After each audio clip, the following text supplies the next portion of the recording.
तो परसेंटेज को कंटिन्यू करते हुए नेक्स्ट वीडियो, तो पीछे हमने देख लिया था संख्याओं के साथ में प्रतिशत निकालना, और उसके अंदर यदि आपको डाउट आते हैं तो अपने टेलीग्राम और व्हाट्सएप ग्रुप पे आप सेंड कर सकते हैं। कोई भी क्वेश्चन हो, क्वेश्चन और प्रैक्टिस करना आपका बहुत ज़्यादा ज़रूरी है। मैं यहाँ आपको एग्जाम्पल कम करवा रहा हूँ और तरीके ज़्यादा करवा रहा हूँ। जो आपको क्वेश्चन दिखाई दे रहा है कि चाय के मूल्य में 10% की कमी होने पर कोई गृहिणी उसकी खपत में कितने प्रतिशत की वृद्धि करे कि खर्च है वो अपरिवर्तित रहे। खर्च है वो अपरिवर्तित रहना चाहिए कि यानी कि पहले जितना खर्च लग रहा था उतना ही खर्चा अब होना चाहिए, कोई कमी वृद्धि नहीं होनी चाहिए। तो यदि ऐसे क्वेश्चन आते हैं जिनके अंदर परिवर्तन ना दिया हो, अपरिवर्तित पूछे, तो कैसे करेंगे। यहाँ है, इसने चाय के मूल्य में 10% कमी है और वृद्धि पूछी है, तो कमी या फिर वृद्धि जितनी होती है, कमी या फिर वृद्धि जितनी होती है प्रतिशत की, वो ऊपर रखेंगे और उसके बाद में क्या करेंगे 100 प्लस माइनस, यदि वृद्धि हो रही है तो क्या कर देंगे प्लस कर देंगे, और कमी हो रही है तो क्या कर देंगे माइनस कर देंगे, और गुणा में क्या कर देंगे 100 कर देंगे। ऐसे क्वेश्चन को करने के लिए हम क्या करेंगे, कमी या वृद्धि जितनी है 100 प्लस तो करेंगे यदि वृद्धि हो रही है, 100 माइनस करेंगे यदि कमी हो रही है, और गुणा में क्या कर देंगे 100 कर देंगे। यहाँ अपने पास में क्वेश्चन में दिया है कि 10% की कमी हो रही है और वृद्धि पूछी है, तो कमी 10%, 10 लिख दिया, कमी हो रही है तो माइनस करेंगे, तो 100 माइनस 10 करेंगे कितना हो जाएगा 90, और गुणा में क्या कर देंगे 100 कर देंगे। एक शून्य से एक शून्य कैंसिल, यानी 100/9, और ये क्या हो जाएगा 11 सही 1/9%, यानी वृद्धि कितनी करनी पड़ेगी 11 सही 1/9% करनी पड़ेगी। तो नेक्स्ट अपना क्वेश्चन है कि चावल के मूल्य में 25% की वृद्धि होने पर कोई गृहिणी उसकी खपत में कितनी प्रतिशत कमी करे कि खर्च है वो अपरिवर्तित रहे। तो 25% है वो वृद्धि हो चुकी है, 25% क्या हो चुकी है वृद्धि हो चुकी है। तो हम पीछे वाला जो अपना फॉर्मूला था ऊपर लिखते हैं वृद्धि या कमी, और नीचे 100 में तो कमी घटा के लिखते हैं, और वृद्धि हो रही है तो 100 में जोड़ के लिखते हैं। यहाँ वृद्धि हो रही है तो क्या कर देंगे 100 में जोड़ के लिखेंगे, तो 125 और गुणा में क्या आ जाएगा 100 आ जाएगा। 5 एका 5, 5 5 25 5 125 ऐसे, और फिर इसको काट देंगे कितना हो जाएगा 20%, यानी कमी कितनी करनी पड़ेगी 20% करनी पड़ेगी। एक तरीका और भी हो सकता है इसका, एक तरीका और भी है, तरीके जितने ज्यादा है उतने ही पजल हो जाओगे आप। तो तरीके कम से कम, तरीके तो बहुत से करवा दूंगा मैं ऐसे क्वेश्चन के। जैसे 100 रुपए के पहले वो चावल लेके आता था, 25% वृद्धि हो गई, तो अब चावल कितने के आएंगे 125 के आएंगे ना। जितने पहले आते थे, खर्च में तो अपरिवर्तन होना चाहिए, यानी खर्च जितना पहले होता था उतना ही अब चावल का होगा। तो पहले 100 के लगते थे, अब कितने के लगेंगे 125 के लगेंगे। कितने की वृद्धि हो गई 25 की वृद्धि हो गई। तो ऐसे भी हम कर सकते हैं इसको, तो 25 और बटे में अब कितना है 125, और गुणा में क्या कर देंगे 100 कर देंगे। तो 5 का 25 5 125, और ये क्या हो जाएगा 20% आ जाएगा। ऐसे ही पीछे वाला क्वेश्चन भी ऐसे ही कर सकते हैं कि उसके अंदर क्या था 10% की कमी हुई थी, तो 100 थी, पहले 100 रुपए की चाय लगती थी, फिर कितने की लगने लगी 90 की, यानी 10 की कमी हुई है। तो कितनी कमी हुई 10 की, अब कितना हो गया 90, और गुणा में क्या कर देंगे 100 कर देंगे, वही आ जाएगा आंसर अपना। तो नेक्स्ट क्वेश्चन अपना है कि एक आयत की लंबाई में 20% है वो वृद्धि की जाए, तो उसकी चौड़ाई में कितने प्रतिशत की कमी की जाए कि क्षेत्रफल है वो क्या रहे अपरिवर्तित रहे। तो आयत की जो लंबाई और चौड़ाई है, ये लंबाई है और ये क्या होती है इसकी चौड़ाई, लेंथ और ब्रेथ। तो इसका क्षेत्रफल एक जैसा रहना चाहिए, यानी इसको हमने चौड़ा ज्यादा किया, इसका लंबा किया है तो इसको चौड़ा कम करना पड़ेगा, तभी तो उतना ही एरिया घेरेगा। तो यहां पूछा है कि चौड़ाई को कितना कम किया जाए, उसी तरीके से करेंगे। जितने भी अपरिवर्तन वाले जितने भी क्वेश्चन हैं उसी तरीके से करेंगे सारे के सारे। तो देखिए 20% की वृद्धि कर रहा है, तो 20 वृद्धि 20 की तो 120, और गुणा में क्या कर देंगे 100, काट देते हैं, ये कितना हो जाएगा 6, यानी 100/6, 100/6 कितना हो जाएगा 100/6 हो जाएगा 16 से 2/3%, 16 से 2/3%। क्यों ये है वो हमने पीछे वाले में जान लिया है। तो ऐसे ही चलो एक क्वेश्चन और करते हैं। ऐसे क्वेश्चन टाइम एंड वर्क के ऊपर भी बनते हैं। जैसे टाइम एंड वर्क में किसी का इतना प्रतिशत बढ़ा दिया जाए तो उसकी क्षमता को कितना प्रतिशत कम किया जाए कि टाइम उतने ही समय में हो जाए, तो समय अपरिवर्तित रहता है उसके अंदर। ऐसे ही ब्याज और उसके अंदर भी होता है कि ब्याज की दर को कितना बढ़ाया जाए और समय को कितना घटाया जाए कि ब्याज है वो अपरिवर्तित रहे। तो अपरिवर्तन वाले क्वेश्चन जितने भी है वो इसी टाइप से होंगे। अपरिवर्तन वाले क्वेश्चन के अंदर करना है वृद्धि या कमी ऊपर रखेंगे और नीचे रखेंगे 100। यदि वृद्धि हो रही है तो प्लस में, अगर कमी हो रही है तो 100 में से वो कमी घटा के गुणा में 100 करके ज्ञात कर लेंगे। उसके बाद में आगे वाले क्वेश्चन देखते हैं। आगे के क्वेश्चन रहेंगे अपने अपरिवर्तन से अलग देखते हैं। तो ऐसे क्वेश्चन को मैं एक बार फिर से आपको बता रहा हूं कि एग्जाम्पल मैं कम करवा रहा हूं। एग्जाम्पल कम मैं इसीलिए करवा रहा हूं कि एग्जाम्पल आप बाद में कर सकते हो। आपके पास कोई नोटबुक होगी, यदि आप तैयारी करना स्टार्ट किया है तो आपके पास कोई नोटबुक अवश्य ही होगी और उसके अंदर से आप ज़्यादा से ज़्यादा एग्जाम्पल कीजिए। तरीका मैं आपको बहुत जल्दी जल्दी करवा रहा हूँ। अगर आपको समझ नहीं आ रहा है तो वीडियो को 1-2 बार दोबारा देख सकते हैं। कोई क्वेश्चन समझ नहीं आ रहा है तो आपको स्लो करके देख सकते हैं या फिर आप पूरी वीडियो को एक बार दोबारा भी देख सकते हैं। तो क्वेश्चन कम करवा रहा हूँ, बाकी मैटर ज़्यादा करवा रहा हूँ।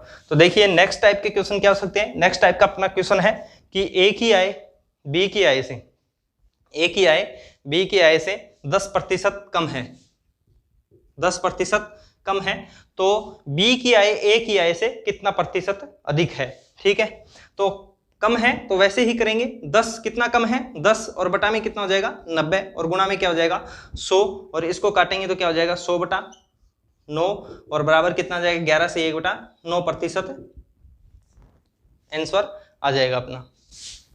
तो अपरिवर्तन वाले क्वेश्चन देखने के बाद अब हम नेक्स्ट टाइप, इसका एक क्वेश्चन हमने किया है, उस टाइप के कुछ क्वेश्चन और करते हैं। तो अपना नेक्स्ट क्वेश्चन है, नेक्स्ट क्वेश्चन बोल रहा है कि एक आयत की लंबाई में 10% की वृद्धि की जाए और उसकी चौड़ाई में है वो 20% की कमी की जाए तो उसके क्षेत्रफल में क्या प्रभाव पड़ेगा। पीछे वाले क्वेश्चन में था कि अपरिवर्तित रहने वाले, और अब की बार इसने क्या बोला है कि लंबाई में 10% वृद्धि और चौड़ाई में 20% कमी की जाए तो उसके क्षेत्रफल में क्या प्रभाव पड़ेगा।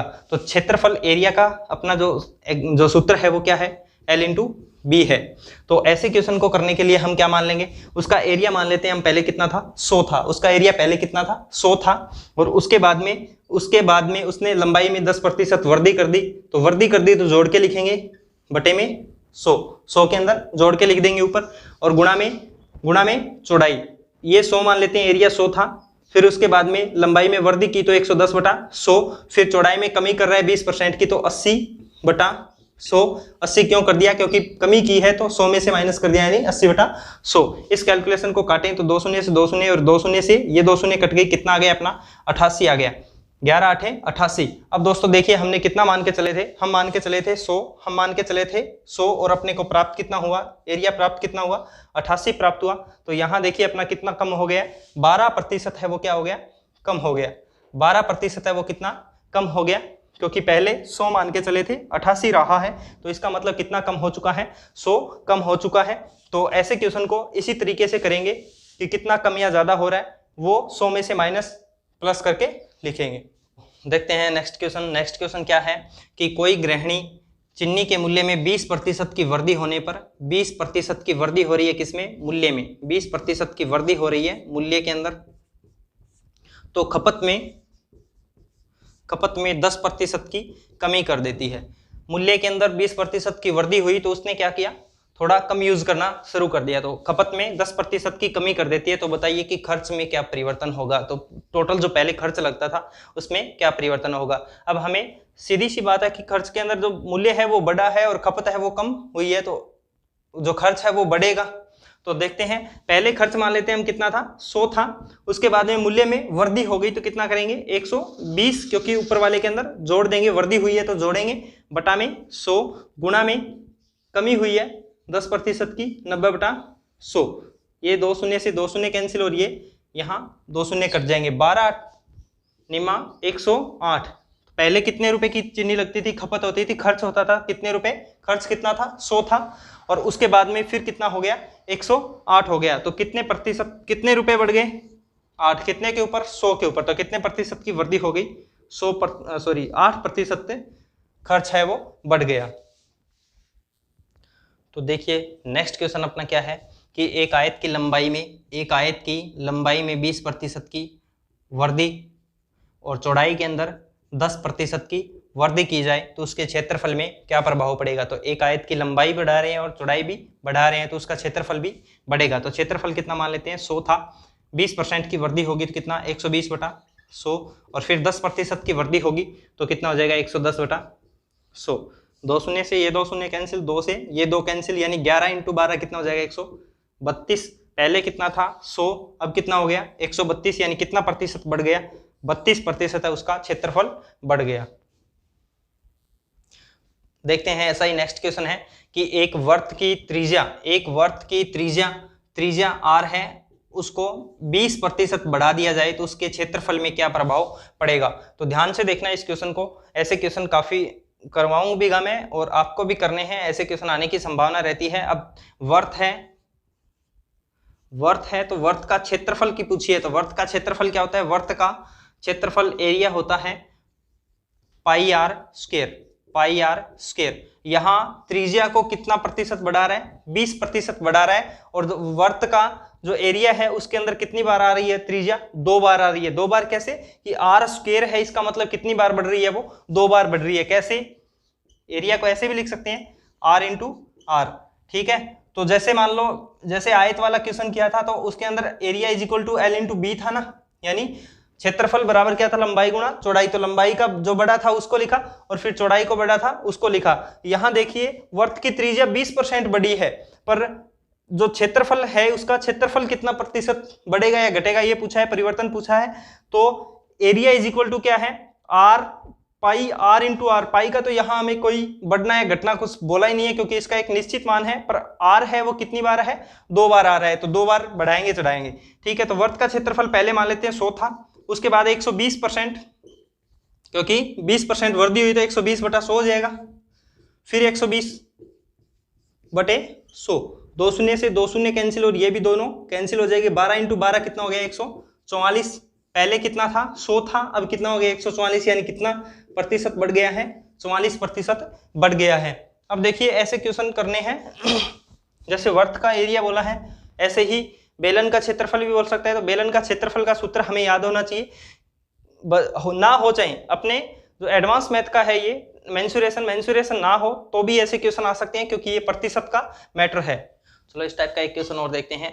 आगे वाले क्वेश्चन के अंदर अपने को क्या दिया है, आगे वाले क्वेश्चन में इसने दिया है कि एक वर्ग है, उसकी भुजा को 10% कम कर दिया जाए, 10% कम कर दिया जाए तो उसका क्षेत्रफल कितना प्रतिशत कम या ज्यादा होगा। तो देखिए वर्ग है तो वर्ग का क्षेत्रफल पूछा है, तो वर्ग का क्षेत्रफल क्या होता है, वर्ग का क्षेत्रफल अपने पास में होता है भुजा की स्क्वायर, यानी भुजा गुणा भुजा, और यहाँ भुजा यानी साइड को 10% कम कर रहा है तो 2 बार कम होगी ना, क्यों, क्योंकि भुजा गुणा भुजा इसमें यूज हो रही है क्षेत्रफल के अंदर। तो 100 मान लेते हैं, पहली भुजा कम होगी 90/100, फिर ये दूसरी 90/100। वैसे पहली दूसरी नहीं है, यहाँ इस जो सूत्र है इस फॉर्मूले के अंदर 2 बार काम आ रही है, तो इसको मैं पहला कम किया फिर दूसरे को कम किया है, ठीक है। 2 शून्य से 2 शून्य कैंसिल, ये भी कैंसिल हो जाएगा। 9 × 9 81, यानी पहले कितना था 100 था, फिर कितना हो गया 81, यानी कितने प्रतिशत की कमी हुई है, 9% की कमी हुई है। एक क्वेश्चन और देखते हैं ऐसा। तो नेक्स्ट क्वेश्चन अपना है कि चीनी के मूल्य में 50% की वृद्धि हो जाने पर, कितने प्रतिशत की, 50% की वृद्धि हो जाने पर कोई गृहिणी है उसकी खपत में 10% कमी करती है। तो बताइए कि खर्च में क्या परिवर्तन होगा। तो 50% यानी 100 रुपए की लगती थी पहले, ऐसे मान लेते हैं कितने की लगती थी, 100 रुपए की लगती थी, तो 100 और फिर 50% की वृद्धि हुई है तो 150/100, और फिर ये खपत में 10% की कमी कर रही है, इसका मतलब 90/100। 2 से 2 शून्य कैंसिल और ये कैंसिल हो जाएगा, तो 15 निमा 135। पहले कितना 100 लगता था, अब कितने लग रहे हैं 35, 135, यानी 35% की क्या हो गई, वृद्धि हो गई। यानी कि जो रियल जो वृद्धि थी वो तो कितनी हुई थी, रियल जो वृद्धि थी वो तो 50% हुई थी, लेकिन गृहिणी ने अपने जो चीनी का जो यूज था उसको कितना कम कर दिया, जो खपत थी उसको कितना कम कर दिया, 10% कम कर दिया। यानी कि जैसे ही वो महंगाई बढ़ी तो उसने अपना जो घर का राशन है उसको कम खर्च करना शुरू कर दिया, तो वो खर्च जो था वो 10% कम किया, पर जो टोटल खर्च हुआ था, जो खर्चा होता था उसके अंदर कितना हुआ फिर 35% ही, वो जो 50% रियल में बढ़ा था वो 35% ही उसको जो इफेक्ट किया था। तो नेक्स्ट क्वेश्चन हम देखते हैं। नेक्स्ट क्वेश्चन अपने को दे रखा है कि यदि किसी संख्या के 10% को उसमें जोड़ दिया जाए तो 4433 प्राप्त होता है, तो वह संख्या क्या है? तो 10%, यदि उस संख्या के अंदर उसका 10% जोड़ दिया जाए तो कितना प्राप्त होता है अपने पास में? 4433 प्राप्त होता है। तो 10% को हम क्या लिखते हैं? 1/10 लिखते हैं। 10% को क्या लिखते हैं? 1/10 लिखते हैं। तो ये जो होता है नीचे वाला, ये तो क्या होता है? मूल मान होता है, और ये क्या होता है? उसका प्रतिशत मान होता है। कैसे कि 10 का यदि 10% निकालेंगे तो कितना आएगा? 1 आएगा। 10 का 10% निकालेंगे तो कितना आएगा?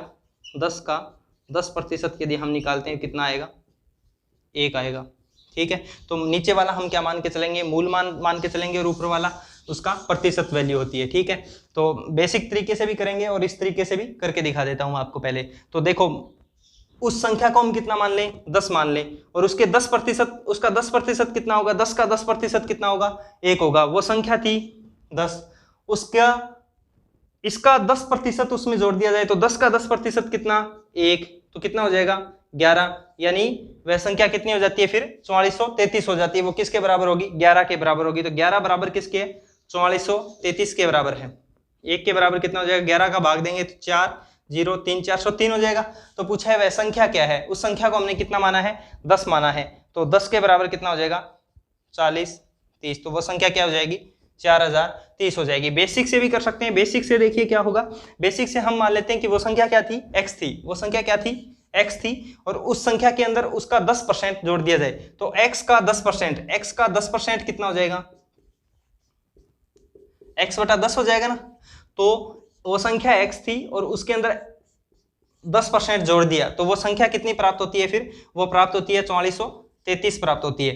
तो 10x हो गया, और एक ये 11x। 11x/10 बराबर क्या हो जाएगा? 4433। x बराबर क्या हो जाएगा? 4433 गुणा में 10/11, और 11 को इससे काटेंगे तो 403 हो जाएगा, और फिर 10 को गुणा करेंगे तो कितना आ जाएगा? 4030 आ जाएगा, जो वैल्यू इसी की थी। तो इसको एक बार दोबारा से फिर से समझ लीजिए कि क्या है ये बोल रहा है कि 4433 हो जाती है वो संख्या 10% यदि उसमें जोड़ दिया जाए। 10% का मतलब है 1/10। ये नीचे वाला मूल मान होता है, मूल संख्या, और ऊपर वाला उसका प्रतिशत होता है। ठीक है, तो 10 में उसका 10% जोड़ेंगे, यानी 1 जोड़ेंगे तो कितना हो जाएगा? 11, और 11 की मान कितना दे रखा है इसने? 4433, जोड़ 1 का मान हो जाएगा 403, और 10 का मान कितना हो जाएगा? 4030 हो जाएगा। देखते हैं इस टाइप का एक नेक्स्ट क्वेश्चन और देखते हैं कि क्वेश्चन हमें दिया गया है, यदि किसी संख्या में उसका 25% घटा दिया जाए तो 4800 प्राप्त होता है। कितना प्राप्त होता है? 4800 प्राप्त होता है। 4800 प्राप्त होता है कितना घटाने पर? 25% घटाने पर। अब 25% का मतलब कितना होता है? 1/4। अब उस मान को कितना मानेंगे हम? 4 मानेंगे। अब 4 का 25% कितना हो जाएगा? 1 हो जाएगा, और फिर वो संख्या जितनी होगी अपनी घटाने के बाद वो किसके बराबर होगी? 4800 के बराबर बोल रहा है ये। ठीक है, तो देखिए 4 उस संख्या को मानते हैं। 4 का 25% कितना हो जाएगा? 1, और 4 का 25% उसमें से घटा दिया जाए, यानी 1 घटा दिया जाए तो कितना प्राप्त होता है? 4800 प्राप्त होता है। तो 3 बराबर कितना हो जाएगा? 4800। 1 के बराबर कितना हो जाएगा? 4800 के अंदर भाग दे देंगे इसका, तो भाग देंगे तो कितना आ जाएगा? 16 या 48, यानी कितना मान आ गया? 1600। और उस वैल्यू को हम कितना मान के चले थे? 4 मान के चले थे। 1 की वैल्यू कितनी है? 1600, तो 4 की वैल्यू कितनी हो जाएगी? 1600 इंटू 4, 16 चौका 6400 वो मान था। ठीक है, थैंक यू, मिलते हैं नेक्स्ट वीडियो में।